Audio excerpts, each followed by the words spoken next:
Gracias chicos. Bueno, es un gusto saludarlos. Espero que estén muy bien y espero que pasen la voz para que si tienen amigos que se quieren conectar, les puedan compartir la liga y con toda confianza puedan entrar. Y bueno, el día de hoy el tema es la naturaleza de la iglesia.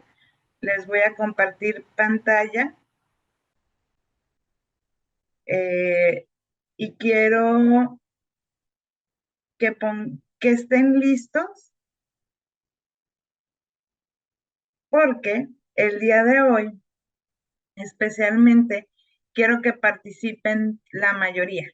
Entonces, de los que estamos acá, si tienen Biblia, sáquenla y demás, vamos a dar un repasón por varios textos de la Biblia para entender la naturaleza de la iglesia y los propósitos de la iglesia verdadera. ¿Por qué? Porque tenemos muchas dudas, tenemos demasiada información. Hoy en día hay demasiadas iglesias en el mundo con muchas ideas y prácticamente si tú quieres puedes abrir una nueva iglesia con nueva filosofía y lo demás, pero no era así en el principio. Entonces, vamos a empezar leyendo Deuteronomio 4:10 para tener el principio. Dice, jamás te olvides del día que estuviste ante el Señor tu Dios en el monte Sinaí, donde Él te dijo, convoca al pueblo para que se presente ante mí y yo mismo lo instruiré. Entonces ellos aprenderán a temerme toda su vida y les enseñarán a sus hijos que también me teman. Y bueno, si ustedes quieren investigar y quieren romperse un poquito la cabeza, de aquí viene la palabra principal que después en el Nuevo Testamento en el griego se traduce como eclesia o iglesia, ya lo que nosotros conocemos como la palabra iglesia, pero acá en el hebreo es cajal y se refiere a una congregación, a un grupo, a la asamblea, en este caso de la nación de Israel, de lo que sería más adelante el pueblo de Israel, porque aquí apenas Dios está formando el carácter de su pueblo, les está diciendo lo que Él quiere de ellos, cómo quiere que sean, cómo quieren que vivan, les está enseñando a ser el pueblo de Dios. Fue un proceso a través del Éxodo, a través de los primeros tiempos, para cumplir lo que Dios le había prometido a Abraham, que iba a ser el padre de una gran nación. Y que más adelante en el Nuevo Testamento, en Hebreos, dice que nosotros somos hijos de Abraham por la fe. Y bueno, todo este concepto gigante de lo que empezó como la asamblea de un pueblo, de un grupo determinado, eh, por identidad cosanguínea, hoy en día no nos une la sangre, bueno, nos une solo una sangre que es la sangre de Cristo y la fe que tenemos en Él. Y la naturaleza de la iglesia nace de cómo Dios quiere que su pueblo aprenda de Él y que enseñe a sus hijos y los hijos de sus hijos, que es lo que más adelante vamos a ver que se traduce en discipulado. Entonces, aquí vamos a empezar con este gran concepto. Parecen muchas cosas, pero yo quiero que vean lo que es la naturaleza de la iglesia. Y bueno, chicos, por aquí les puse varios versículos que vamos a explorar. ¿Por qué? Porque es un repaso rápido por lo que es el concepto, lo que la Biblia dice acerca de la iglesia. Y por ahí vi conectado a Daniel Jiménez. Dani, no sé si me puedas echar la mano con Hechos, que tengas a la mano el libro de Hechos. Y Sara, que por ahí dice Sara Seminario. Si estás, Sara Angulo. Yo no sé por qué te tengo como Sara Angulo Seminario. Me puedes apoyar teniendo a la mano Efesios. Y finalmente vamos a repasar rápidamente Corintios.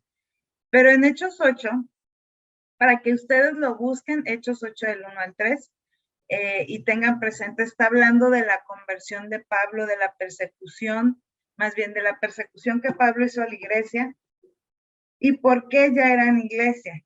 Y eso nos tenemos que trasladar a Hechos 2. La iglesia era iglesia cuando Cristo se va, asciende al cielo el Espíritu Santo viene y empiezan a reunirse en un grupo para adorar al mismo Dios. ¿Y a qué les recuerda esto? A ver, alguien dígame, ¿a qué le recuerda esto? Un grupo de creyentes que se reúnen para adorar a Dios. ¿A quiénes les recuerdan? Lo acabamos de decir en Deuteronomio. ¿A quiénes les recuerdan? ¿Alguien por ahí? Levante la manita. A ver, acá en el chat. Dice al pueblo de Israel. Así es, Joan. Al pueblo de Israel. ¿Por qué? Porque lo que somos, y lo vamos a ver en la siguiente diapositiva, en el libro que nos estamos basando, viene una definición. Dice, la iglesia es una comunidad de todos los creyentes de todos los tiempos. ¿Por qué una iglesia de todos los creyentes de todos los tiempos? Porque a pesar de que los tiempos han cambiado, Dios no ha cambiado, ¿no? Y tenemos aquí, viene en la diapositiva, dice, la iglesia es la comunidad de todos los creyentes de todos los tiempos. Y vamos a ver otros dos puntos, que es marcas de una iglesia verdadera y los propósitos de la iglesia. Pero si asumimos esta definición de que la iglesia es una comunidad de todos los creyentes de todos los tiempos, ¿qué piensan ustedes o qué creen ustedes que es una iglesia? ¿Qué otras maneras tendríamos de definir una iglesia? Ahí pueden poner en el chat. ¿Ustedes forman parte de una iglesia o no? ¿No? Primero sería. Nosotros formamos parte de una iglesia o no, y necesitamos asistir a una iglesia o la iglesia está donde esté creyente. Aquí podríamos filosofar muchísimo porque la naturaleza de la iglesia nace de la naturaleza de quien es Dios mismo, porque como vimos en Deuteronomio, es Dios queriéndole enseñar a su pueblo cómo seguirlo a él, cómo imitarlo a él y cómo ser lo que Dios quiere que seamos como pueblo, como iglesia, como un grupo de creyentes, una comunidad, una gran asamblea que cree en un mismo Dios. Y esto es bien característico. ¿Por qué? Porque recordemos que los pueblos alrededor, de hecho el pueblo cuando estaba en Egipto, estaba en medio de un pueblo politeísta, es decir, adoraban a muchos dioses y la mayoría de los pueblos a su alrededor, todos los pueblos a su alrededor eran paganos, adoraban a muchos dioses y hacían cosas que a Dios no le agradaba y por eso era también necesario liberar al pueblo para vivir una vida distinta. Poniéndolo en el hoy 2022.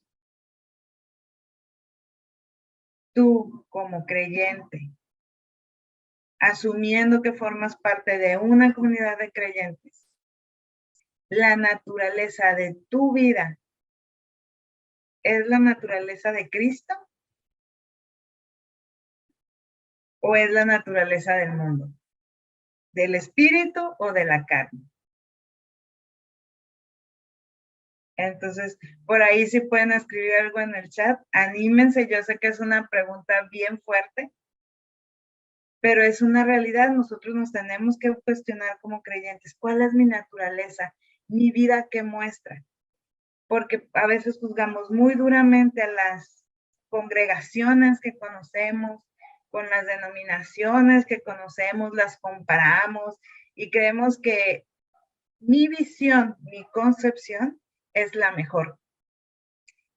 La mejor concepción de iglesia la tiene Cristo y por eso vamos a ir a Hechos y quiero que busquen ahí el 2:47, porque Hechos 2:47, porque especialmente aquí nos marca el inicio y el inicio no fue fácil. En el versículo 47 de Hechos 2 dice, todo el tiempo alababan a Dios y disfrutaban de la buena voluntad de toda la gente y cada día el Señor agregaba a esa comunidad cristiana los que iban siendo salvos. Empieza y parece un sueño y muchos de nosotros hemos cometido o dicho, no quiero decir el error, pero la utopía de esta iglesia primitiva. Y queremos ser como la iglesia primitiva y buscamos esto, ¿no? todos se llevaban bien, todos lo tenían en común, y Dios agregaba cada día a los que querían ser salvos.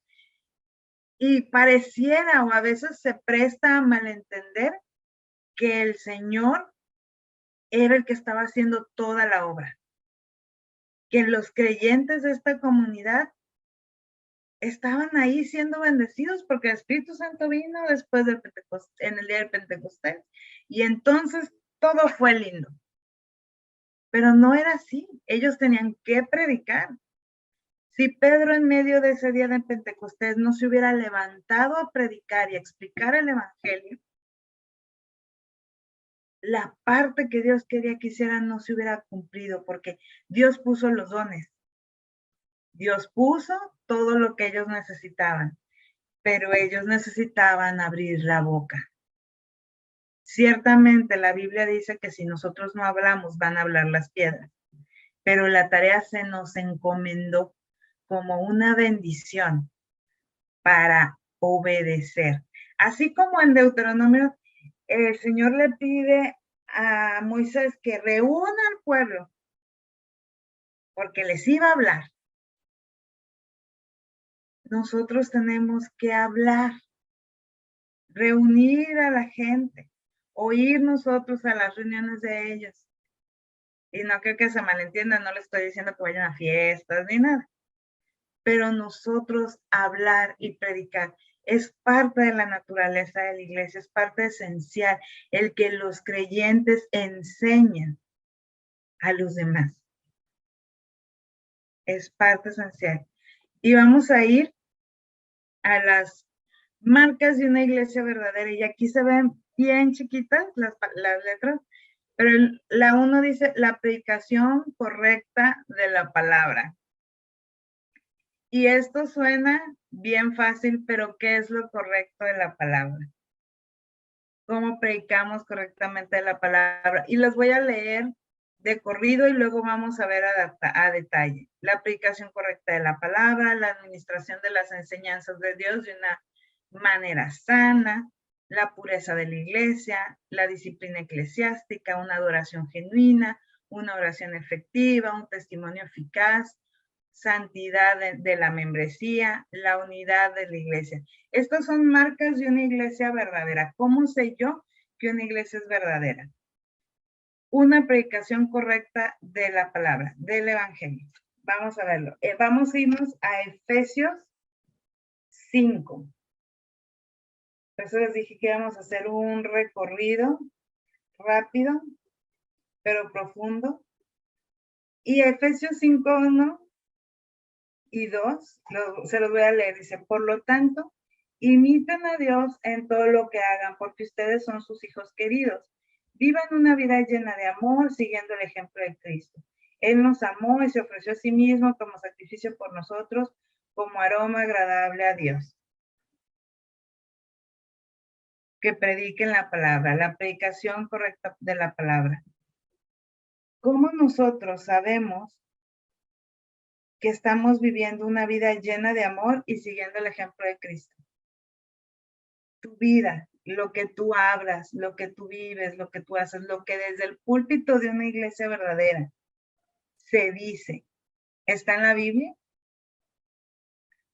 Y me voy a atrever a decirlo acá, pero porque creo genuinamente que tenemos que administrar y discernir lo que viene en la palabra. Cuando un texto se toma fuera del contexto de la historia de la iglesia, del momento en el que se está viviendo, tenemos que saber y preguntarnos si dice lo que está diciendo el que está al frente. O sea, a lo mejor un ejemplo aquí mismo, Efesios 5. ¿Por qué elegir Efesios para hablar de la iglesia? La iglesia de Éfeso particularmente fue formada por Pablo, después pastoreada por Timoteo. Es una iglesia importante de la cual también se habla en varias de las cartas de Pablo. Hace una referencia a Éfeso. Se toma como una referencia de lo que es la iglesia. Es es instruida, es enseñada a ser una iglesia, una congregación, un grupo de creyentes que obedecen. No era perfecta, también les llama la atención Pablo. Sin embargo, era una iglesia que estaba siendo formada para predicar de la manera correcta lo que el Señor quería que se enseñara a sus creyentes. Nosotros podíamos tomar Éfeso para decir que esto es como debe vivir todo el mundo y que está bien. Y es verdad, todos podemos vivir, ojalá pudiéramos vivir con todo el amor, como hijos queridos, siguiendo el ejemplo de Cristo, pero alguien que no es hijo de Dios no puede vivir como Cristo, porque no tiene el Espíritu Santo en él. Entonces podríamos tomar esto, ponerlo en un bonito video motivacional y decirle a la gente, tú vive como Jesús vivió, todos podemos hacerlo. ¿Y saben qué va a pasar? Les vamos a ocasionar un conflicto emocional bien grande. Porque si ellos no conocen a Cristo y no conocen su amor y no han recibido el Espíritu Santo, no van a lograrlo y se van a frustrar. Eso sería malinterpretar. Y cuando tú estás en una iglesia sana, la palabra se predica dentro de un contexto que se entiende, que va bien dirigido y que ha sido bien analizado. Entonces, cuando en la iglesia que tú estés, a lo mejor hasta de visita, o en un campamento, o en los videos. Gracias a la pandemia ahora tenemos muchos más predicadores grabando y transmitiendo en las redes sociales y podemos orar para discernir. Esto que yo estoy escuchando me habla, es una marca de una iglesia verdadera. La palabra se está predicando de una manera correcta, sana, espiritual, donde no vamos a afectar a quizá un nuevo creyente que está escuchando esto. La palabra se predica con amor. Esa es una marca que ustedes pueden orar para discernir. Y esto se lo estoy diciendo, la palabra se predica con amor, porque la palabra de Dios es severa, es clara y tiene verdades absolutas, pero se puede tomar para usarla para dañar. Entonces, tengamos cuidado, porque si alguien sabe Biblia, es el diablo. Entonces, tengamos cuidado. A eso me refiero con una predicación correcta, la palabra, una predicación que usa la palabra para amar a las personas, para manifestar que Dios los ama y que pueden y tienen acceso a la salvación. Luego seguimos, la administración de las enseñanzas de Dios de una manera correcta. Y esto se refiere al bautismo y a la cena del Señor. ¿Por qué? ¿Qué dice la Biblia de cómo se tiene que administrar, de cómo se tiene que hacer la cena del Señor? Bueno, viene como Jesús la hizo. Y luego también respecto al bautismo, ¿cómo fue bautizado Jesús mismo? Esas son. ¿Cómo fue bautizado Jesús? Y cómo Jesús administró la cena del Señor. Son ejemplos bíblicos de cómo se hace. Varía por cultura, puede variar. La variación más grande que yo he notado en distintos países es por la cultura. En México no usamos el vino, pero les puedo decir esto, en Bolivia y en Chile, la cena del Señor se lleva a cabo con vino, por lo menos en las iglesias bautistas en las que yo estuve. Y era súper cultural. Era un choque cultural para mí. De hecho, me resistí. Pero platicando con los pastores te decían, pues es que Jesús lo hizo aquí, nosotros producimos, hay hermanos que lo venden. Y fue un choque muy grande, pero no tenía yo una explicación teológica, bíblica, que pudiera refutar lo que ellos me estaban diciendo. Entonces ahí vamos, hay líneas muy delgadas, hay tensiones teológicas al respecto, pero fíjense en cómo lo hizo Jesús. Esa es su guía. Luego habla aquí de la pureza de la iglesia. Y vamos a volver a Efesios 5, el versículo 3. Del 3 en adelante voy a leer varios. Que no haya ninguna inmoralidad sexual, impureza ni avaricia entre ustedes. Tales pecados no tienen lugar en el pueblo de Dios. Los cuentos obscenos, las conversaciones necias y los chistes groseros no son para ustedes. En cambio, que haya una actitud de agradecimiento a Dios. Pueden estar seguros de que ninguna persona inmoral, impura o avara heredará el reino de Cristo y de Dios, pues el avaro es un idólatra, no adora las cosas de este mundo. No se dejen engañar por los que tratan de justificar esos pecados, porque el enojo de Dios caerá sobre todos los que lo desobedecen. No participen de las cosas que hace esa gente, pues antes ustedes estaban llenos de oscuridad, pero ahora tienen la luz que proviene del Señor. Por lo tanto, vivan como gente de luz, pues esa luz que está dentro de ustedes produce solo las cosas buenas, rectas y verdaderas. Bien complicado. Definir a una iglesia como pura no quiere decir que nadie de la iglesia peca, pero que en general la iglesia no tolera el pecado. No quiere decir que no tenga gracia, pero no es una iglesia permisiva, que ve el pecado y diga, no importa, y acaba muy ligado con el cuento, disciplina eclesiástica. La gente pecamos, las personas pecamos. No van a encontrar una iglesia donde haya gente perfecta. Estamos siendo perfeccionados. Pero una marca de una iglesia verdadera es una iglesia que busca la pureza. No legalismo, sino pureza.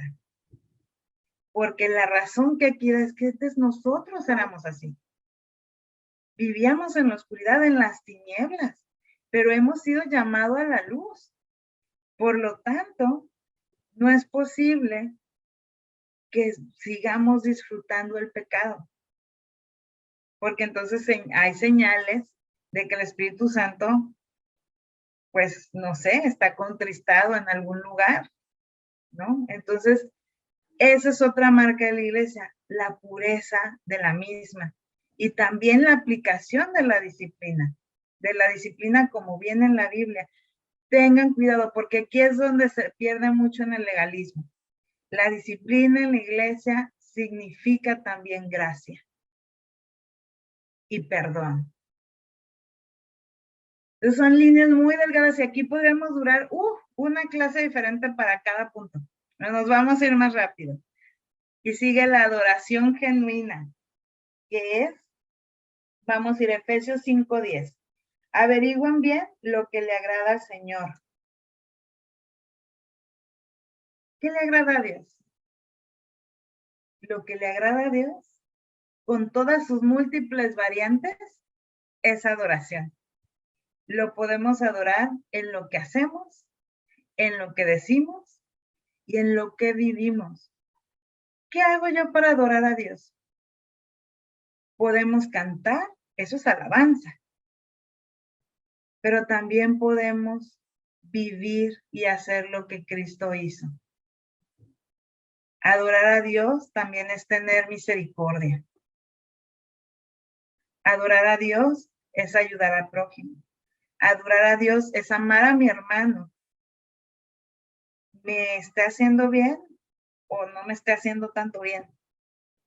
Adorar a Dios es una cosa tan grande como predicar de su palabra, enseñar a los demás, amarlos, cuidarlos. Adorar a Dios implica tantas cosas que van ligadas a lo que viene más en adelante. Dice, una oración efectiva. Que la iglesia ore y tenga respuesta. Que la iglesia ore junta para lograr propósitos divinos, no carnales ni terrenales, divinos. Un testimonio eficaz, una iglesia que es transformadora no solo para ella misma, sino para su comunidad. Y vamos a ir ahí del 11 en adelante, dice, no participen en las obras inútiles de la maldad y la oscuridad. Al contrario, sáquenlas a la luz. Es vergonzoso siquiera hablar de las cosas que la gente malvada hace en secreto. No obstante, sus malas intenciones se descubrirán cuando la luz las ilumine, porque la luz hace todo visible. Por eso se dice, despiértate tú que duermes, levántate de los muertos y Cristo te dará luz. Así que tengan cuidado de cómo viven. No vivan como necios, sino como sabios. Saquen el mayor provecho de cada oportunidad en estos días malos. No actúen sin pensar, más bien procuren entender lo que el Señor quiere que hagan. No se emborrachen con vino, porque eso les arruinará la vida. En cambio, sean llenos del Espíritu Santo. Canten salmos e himnos, canciones espirituales entre ustedes, haciendo música al Señor con el corazón. Y den gracias por todo a Dios el Padre en el nombre de nuestro Señor Jesucristo.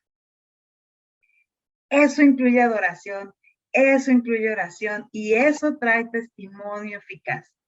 La vida de la iglesia es de bendición para el señor de la tiendita que está enfrente, para el señor que llega a vender elotes el domingo. Les digo porque en mi iglesia todos los domingos llega un señor a vender elotes, nieves y tecuinos. Entonces, venía antes un señor a vender churros. Hoy no se pone el domingo a vender churros porque es miembro de la iglesia y entra al culto con sus hijos. Y eso fue algo que hasta a mí me sorprendió porque no lo vimos venir. Todos los que llegábamos, yo creo que pobrecito lo apabullamos, le predicábamos el evangelio, le regalábamos que un Nuevo Testamento, que una Biblia, y en algún momento yo no sé a quién le tocó la bendición de recoger ese fruto, pero de pronto ya estaba adentro y ahora después de la pandemia ya no pone el puesto de churros. Llega como un miembro más a la iglesia.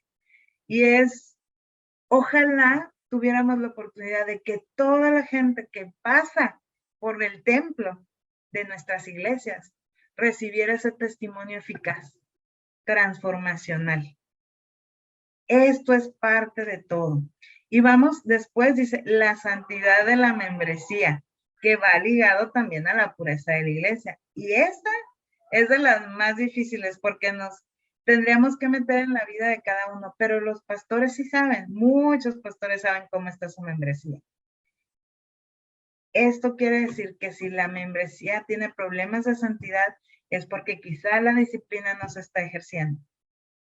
Entonces, no quiere decir que todos van a ser santos y que todos se van a portar bien. Somos humanos, pero son señales de que esa iglesia es verdadera cuando su membresía busca intencionalmente la santidad. Porque una cosa es que digamos, sí, quiero ser santo, pero no lo vivo, pero pues busco el pecado, ¿no? O lo disfruto. Y finalmente dice, unidad de la iglesia. Y esto es bien difícil, porque muchas de nuestras iglesias tienen divisiones internas. Y duelen, y lastiman el corazón. Pero si es algo que la iglesia no percibe, que permite y no busca la unidad, porque cuando hay división, nosotros como membresía, como creyentes, como parte de ese grupo, tenemos la responsabilidad de buscar la unidad. Pero si la iglesia disfruta su división, o por lo menos la ignora y hace como que no la ve, hay problemas más profundos. Entonces, todo esto nos debe llevar al simple hecho de decir, si la iglesia tiene una buena predicación, no me refiero a que el predicador sea un buen orador. Luego veremos ese punto. Pero una predicación que muestre el amor de Dios, una administración de las enseñanzas o ordenanzas, como le quieran llamar, correcta, pureza, disciplina, adoración, oración eficaz, testimonio eficaz, santidad, membresía que busca la santidad y unidad. Ahí es, como dicen los chavos, ahí es, si tiene todo eso, ahí es.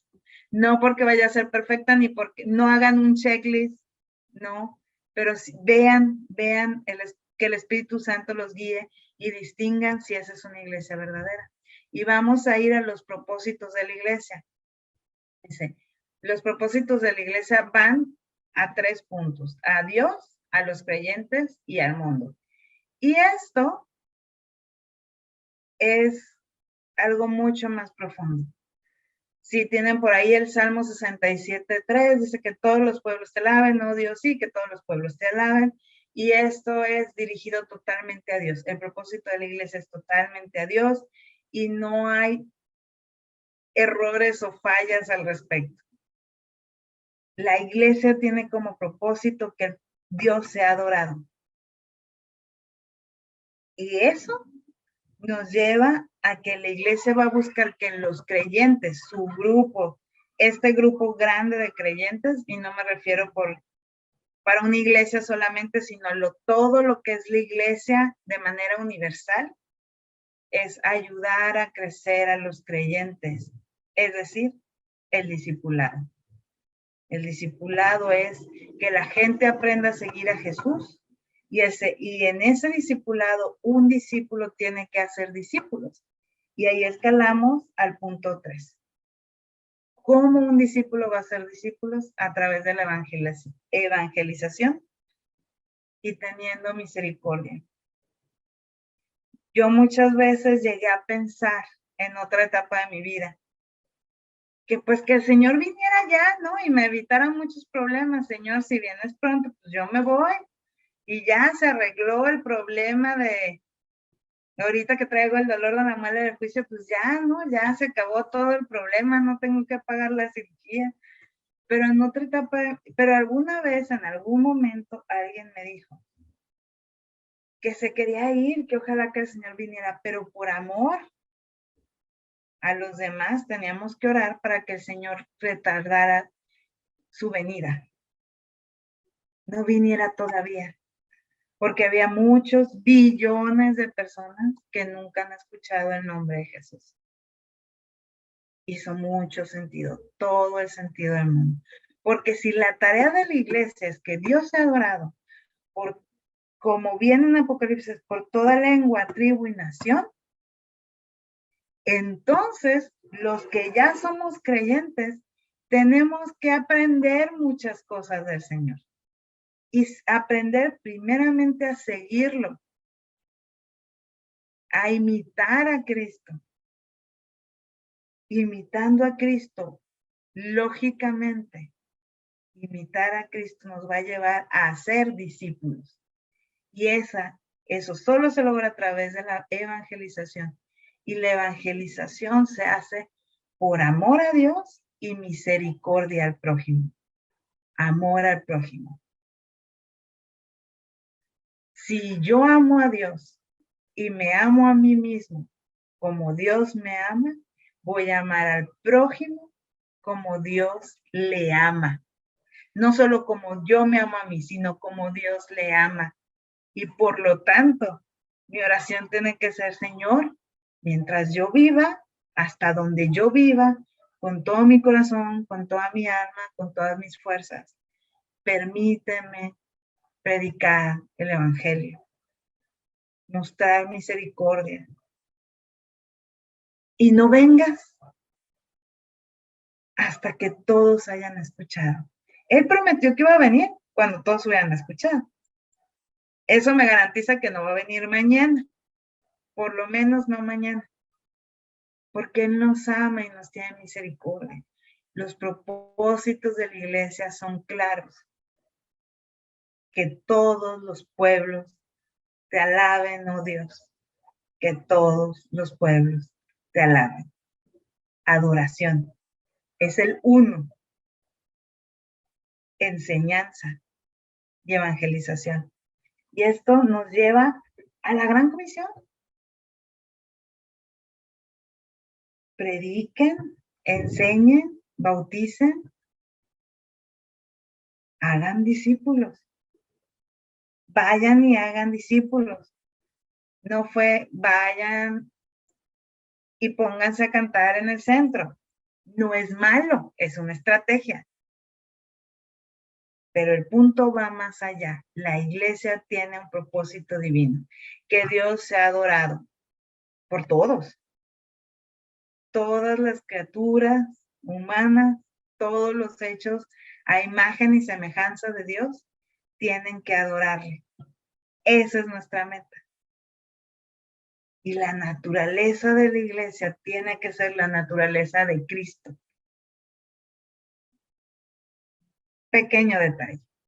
Al mundo, evangelizándolo con amor y con misericordia, haciendo discípulos. Y vamos a ir finalmente, Apocalipsis 22:16 dice, yo Jesús he enviado a mi ángel para que les dé a ustedes testimonio acerca de estas cosas que tratan de las iglesias. Yo soy la raíz y el linaje de David, la estrella resplandeciente de la mañana. Al final de Apocalipsis, Jesús envió un mensaje y nos dice que él ha enviado al ángel a que les dé testimonio de todo lo que va a pasar a las iglesias. Y aquí se vuelve al linaje de David, se vuelve a la raíz, al alfa y al omega, y dice, yo soy la estrella resplandeciente de la mañana. Jesús es la naturaleza de la iglesia. Nuestras iglesias tienen la naturaleza de Cristo, porque al principio, ¿y cuál es la naturaleza de Cristo? Y con esto vamos a terminar. Efesios, del 25 al 28. Para los maridos eso significa ame cada uno a su esposa tal como Cristo amó a la iglesia. Él entregó su vida por ella a fin de hacerla santa y limpia, lavarla mediante la purificación de la palabra de Dios. Lo hizo para presentársela a sí misma como una iglesia gloriosa, sin mancha, ni arruga, ni ningún otro defecto. Será en cambio santa e intachable. De la misma manera, el marido debe amar a su iglesia, a su esposa, como ama a su propio cuerpo. Ahí la vamos a dejar. La iglesia tiene que ser como Cristo la diseñó para ser. Santa, pura, intachable. Y si nos recordamos al inicio, el pueblo de Israel tenía que ser una nación distinta.